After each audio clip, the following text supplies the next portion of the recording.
कहते हैं जिसका व्यापार ना चले, व्यवसाय ना चल रहा हो, बहुत ज्यादा कष्ट में जीवन निकल रहा हो और बहुत ही ज्यादा तकलीफ हो रही हो, तो धतूरे को हल्दी में डुबोकर शंकर भगवान को शिवरात्रि के दिन रात को 12 बजे समर्पित करें।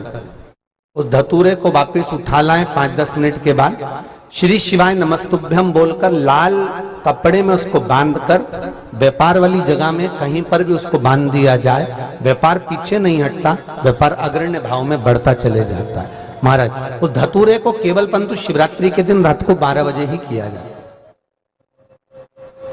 हल्दी में डुबोना पड़ता है।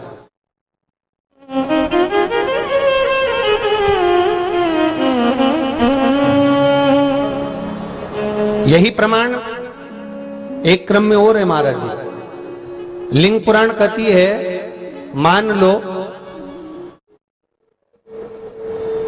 किसी व्यक्ति को कोई एक भारी बीमारी हो गई, बड़ा रोग हो गया और वो रोग डॉक्टर कह रहा है कि ये ठीक नहीं होना है, बहुत तकलीफ उसमें है और कष्ट ही कष्ट है, वो ठीक नहीं हो रहा, दवाइयां लग रही, गोलियां खा रहे हैं। तो महाराज उसका भी वर्णन है। 7 धतूरे, कितने धतूरे लेना है? 7 धतूरे। कोई सी भी शिवरात्रि से मतलब महीने में एक बार शिवरात्रि आती है, प्रत्येक महीने आती है। किसी भी शिवरात्रि के दिन 7 धतूरे लेकर, एक धतूरे में मूली, लच्छा, नाड़ा लपेटकर, चंद्रमौली भगवान का स्मरण कर उस मौली को लपेटकर 6 धतूरे में हल्दी लगाकर शंकर भगवान की जो जलाधारी है, जलाधारी में आपको पहले भी वर्णन किया है, जो बीमारी डॉक्टर ने बता दी और बहुत बड़ा रोग हो गया और शरीर में कष्ट है, ठीक नहीं हो रहा, चाहे लीवर से जुड़ा हो, चाहे किडनी से जुड़ा हो, चाहे कैंसर से जुड़ा हो, और मान लो शरीर में कहीं गांठ भी हो गई है और वो मिटी नहीं रही हो, तो महाराज निवेदन है 7 धतूरे, एक धतूरे पर मौली लपेटकर वो शंकर जी के शिवलिंग के ऊपर चढ़ाना। 6 धतूरे, उसमें से एक धतूरा भगवान श्री गणेश जी का स्थान, दूसरा धतूरा श्री कार्तिकेय जी का स्थान, तीसरा धतूरा अशोक सुंदरी का स्थान। महाराज शंकर भगवान की जगदम्बा जी के हस्त कमल के ऊपर एक धतूरा।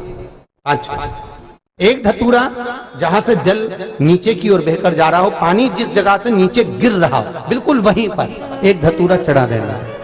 उस धतूरे को चढ़ाने के बाद वो धतूरा वापस लेकर आना है, अवधूतेश्वर महादेव का नाम लेकर या चंपेश्वर महादेव का नाम लेकर उस धतूरे को, जो बीमार व्यक्ति है उसका स्पर्श कराकर बेलपत्री के पेड़ के नीचे पटकवा देना है। महाराज धीरे धीरे रोग में आराम मिलना प्रारंभ हो जाता है, औषधियां धीरे धीरे समाप्त हो जाती हैं और व्यक्ति स्वस्थ हो जाता है। ये केवल शिवरात्रि के दिन ही होता, 12 महीने शिवरात्रि आती है, आप किसी भी शिवरात्रि को कर सकते हो, किसी भी शिवरात्रि।